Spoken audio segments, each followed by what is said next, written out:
Baiklah, di sini saya akan membacakan resume saya yang kedua, yaitu tentang hukum dan keadilan.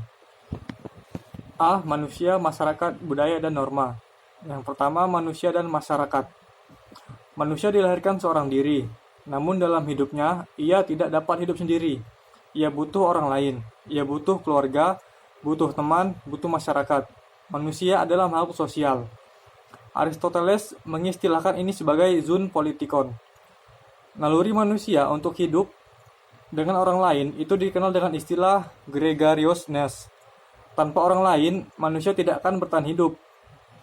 Sejak dilahirkan, manusia mempunyai dua hasrat atau keinginan, yakni hasrat untuk menjaga satu dengan manusia yang lain, berbeda di sekelilingnya, yaitu masyarakat, dengan hasrat untuk menjadi satu dengan yang lain.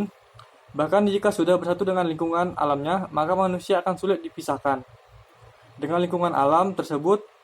Demikian pula halnya dengan masyarakat.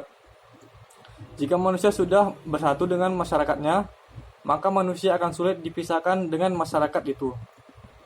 Yang kedua, masyarakat dan kebudayaan.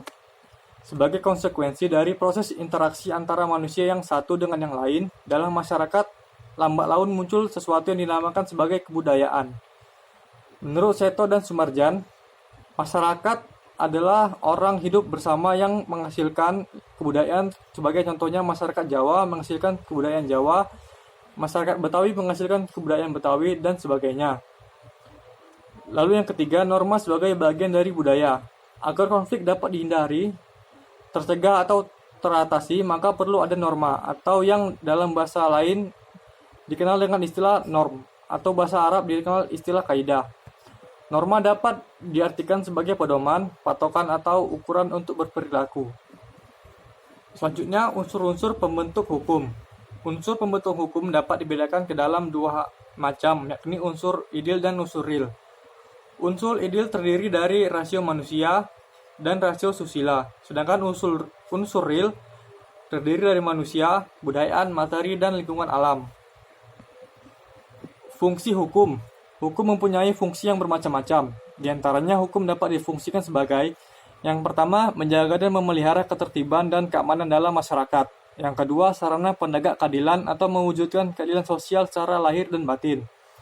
Yang ketiga, sebagai faktor penjamin keseimbangan dan keserasian yang dinamis dalam masyarakat yang mengalami perubahan cepat. Yang keempat, sarana untuk menyelesaikan sengketa, karena hukum berfungsi menunjukkan suatu jalan bagi penyelesaian pertentangan. Tujuan hukum menurut teori etis.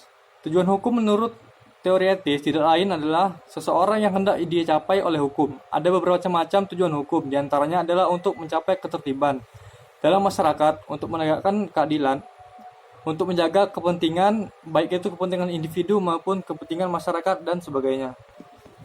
Nilai dasar dan dasar berlakunya hukum. Yang menjadi nilai dasar hukum tidak lain adalah tujuan hukum, yaitu kepastian, keadilan, serta kemanfaatan. Hukum akan sah berlaku apabila memenuhi dasar keabsahan berlakunya hukum, yakni dasar keabsahan berlaku secara filosofis, sosiologis, serta yuridis. Terima kasih, sekian dari saya.